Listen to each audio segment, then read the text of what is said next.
নমস্কার বন্ধুরা, আমি ইঞ্জিনিয়ার শুভঙ্কর পাল প্ল্যানোভা ডিজাইন সলিউশন থেকে আজকে আপনাদের সামনে আলোচনা করব ছাদ ঢালাইয়ের দিন কী কী গুরুত্বপূর্ণ বিষয় আপনাদেরকে নজর রাখতে হবে। না হলে কিন্তু আপনাদের ছাদটি হবে দুর্বল, ছাদের ড্যাম ধরা এবং জলও পড়তে পারে।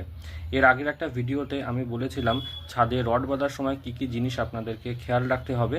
আজকে আমি আলোচনা করব রড বাঁধার পরে যখন ঢালাইটি শুরু হয় সেখানে আপনাদেরকে কী কী জিনিস খেয়াল রাখতে হবে। সর্বপ্রথম আপনাদেরকে একটা জিনিস মাথায় রাখতে হবে, যদি খুব হট টেম্পারেচারে আপনারা ঢালাই করেন, এখন যেমন খুব গরম পড়ছে, তো ওয়েদার যদি খুব সানি হয়, তো আপনারা চেষ্টা করবেন ঢালাইটা আর্লি মর্নিং, খুব যত সকালে শুরু করা যায় তত ভালো। যদি 4টে 5টা এরকম টাইমে যদি শুরু করা যায় তাহলে সব থেকে ভালো।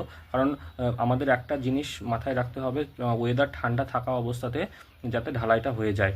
টেম্পারেচার যত বেশি হাই হবে তত কিন্তু ছাদে ক্র্যাক এবং শ্রিঙ্কেজ ক্র্যাক আসার সম্ভাবনা অনেক বেশি হয়ে যাবে। সেকেন্ড, চেষ্টা করবেন দুটো ঢালাই মেশিন রাখার, কারণ একটা ঢালাই মেশিনে এক সাইড থেকে ঢালাই হতে হতে অন্য সাইডে যখন আসা হয়, তখন আমরা যখন ইয়েগুলো নিয়ে যাই, মানে গাড়িগুলো নিয়ে যায়, তখন একটা রাস্তা তৈরি করতে হয়। তো সেখানে অনেক কংক্রিট আমরা ফেলি, তারপরে লাস্টে গিয়ে সেখানে আবার কংক্রিট দেওয়া হয়। তো এতে কী হয়, সেই জায়গার অংশগুলি শুকিয়ে যায়, তো বন্ডিং সেখানে ভালো আসে না। তো দুটো ঢালাই মেশিন রাখলে সব থেকে বেস্ট হয়। থার্ড যে জিনিসটা সেটা হলো, যে রেশিওতে আমরা ঢালাই করি, নর্মালি আমরা যে রেসিডেন্সিয়াল বিল্ডিংগুলো হয় একতলা বা দোতলা, সেখানে কিন্তু আমরা M20 গ্রেডের কংক্রিট বেশি ইউজ করে থাকি। তো তার রেশিওটা হচ্ছে 1:5:3, মানে 1 ভাগ যদি আপনি সিমেন্ট দেন, 1.5 ভাগ হবে বালি আর 3 ভাগ হবে পাথর।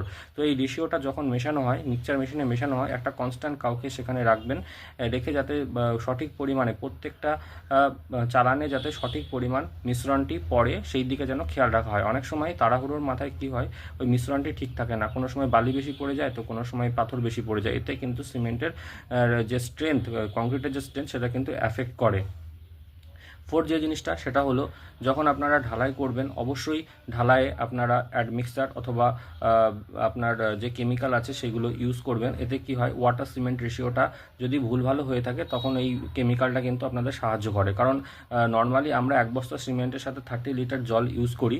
তো 30 লিটার জল যেহেতু সঠিকভাবে পরিমাণ মতো দেওয়া হয় না, তো সেইখানতে যখন আমরা অ্যাডমিক্সারটা ইউজ করি তখন কিন্তু এই রেশিওটাকে মেনটেন রাখাতে অনেক সাহায্য পাওয়া যায়।